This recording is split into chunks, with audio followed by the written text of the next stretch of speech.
I want to tell you about the most amazing car that you have never heard about.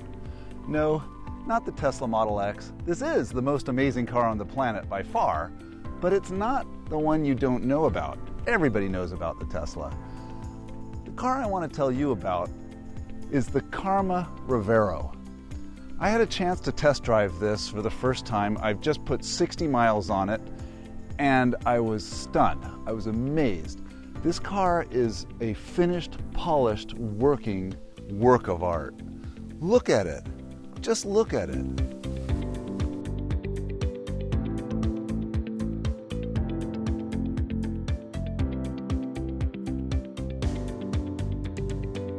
This car is not for everyone. You have to be one that appreciates art. If the Mona Lisa's smile is just another smile to you, if the ceiling of the Sistine Chapel is just another ceiling, if the stained glass window in Notre Dame is just a window, then maybe you should consider another car. I've been lucky enough to see a total eclipse of the sun. It's a very emotional experience. The sun goes completely black as it's surrounded by the corona.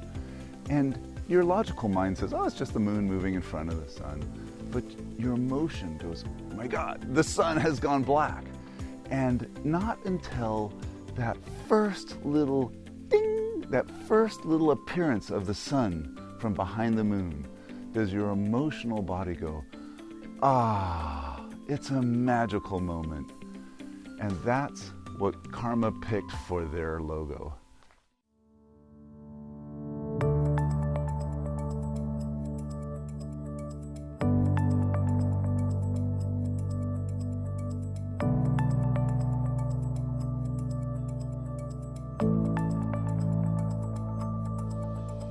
Unless you've been under a rock for the last 30 years, you know that global warming is a big problem that we all have to deal with. Basically, humans have to stop taking ancient carbon out of the ground and putting it in the atmosphere. What does that mean for you and me? It means we have to stop buying gasoline. So that means all of us have to buy an electric car.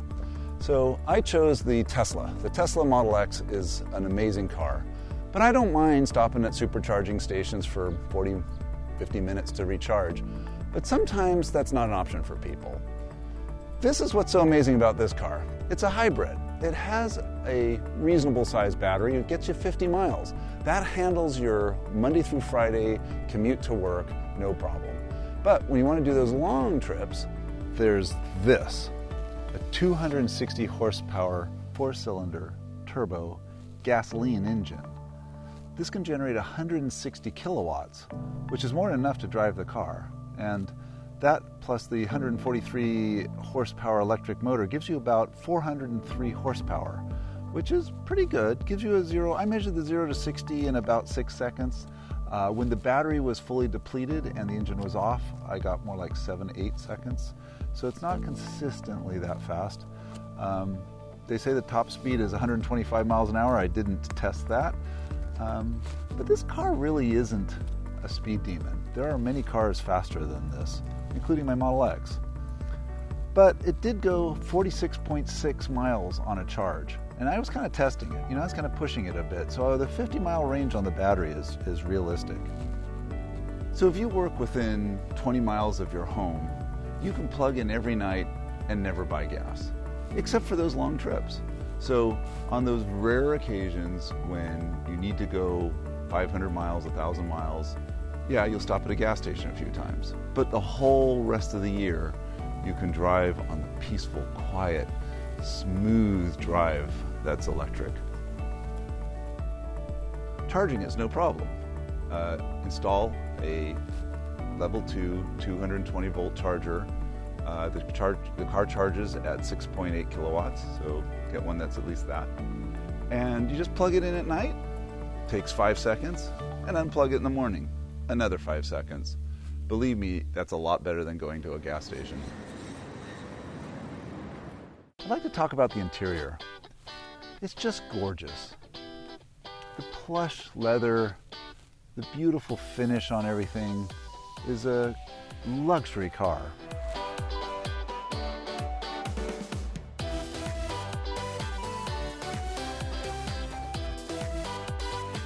Some people think having the battery inside is a bit confining. I didn't feel that at all. I'm a big guy. I'm 6'4". I really felt like I was lying in a comfy chair. What do you say? Is it comfortable? Yeah, it's not too bad. A little tight, but I can make it work. Cool.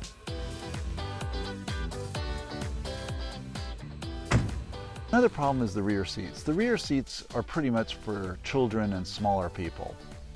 I tried putting my friends in the back, and my taller ones did not have enough headroom, and it was a little tight.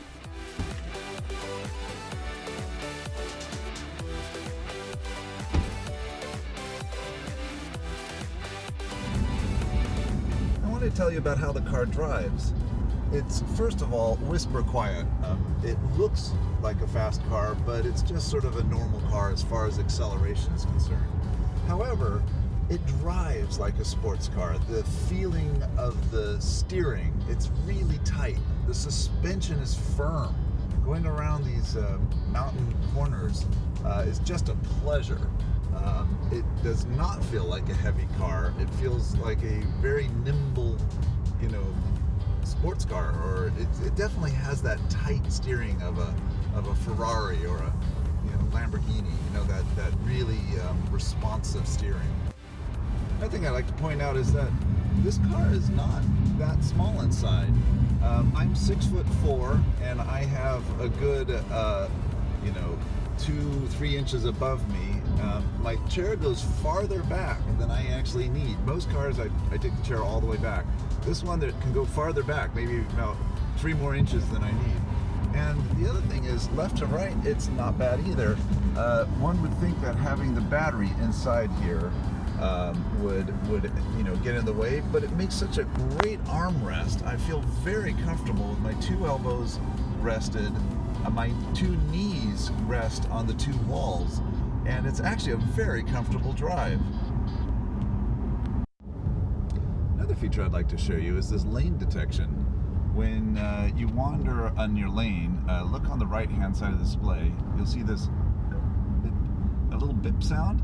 Just means that you're getting really close to the line. Here, I'll hit the other side. Bip, and then da-da-da-da-da. So it reminds you just before you hit the cat's eyes. The brakes feel really nice. The 6-piston calipers up front can stop the car on a dime. However, with the aggressive regen, I have it always in the most aggressive mode, it slows the car down sufficiently that you almost never need to use your brakes. Another nice touch is you get these 2 lines, these little rainbow lines that show you where your car is going to go as you're backing up. And when you get closer to something, they turn red. Isn't that cool?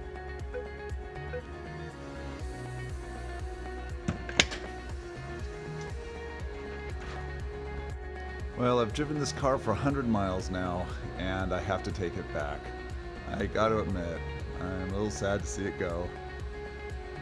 Hope you appreciated my review. I just want to say that I am in no way associated with Karma. I only just met them 2 weeks ago, and I'm a software engineer at Google. So, if you're the type of person who wants to drive in luxury, be in a beautiful car that people notice, and you want to save the planet, consider the Karma Revero. It is an amazing car, and it's worth looking into.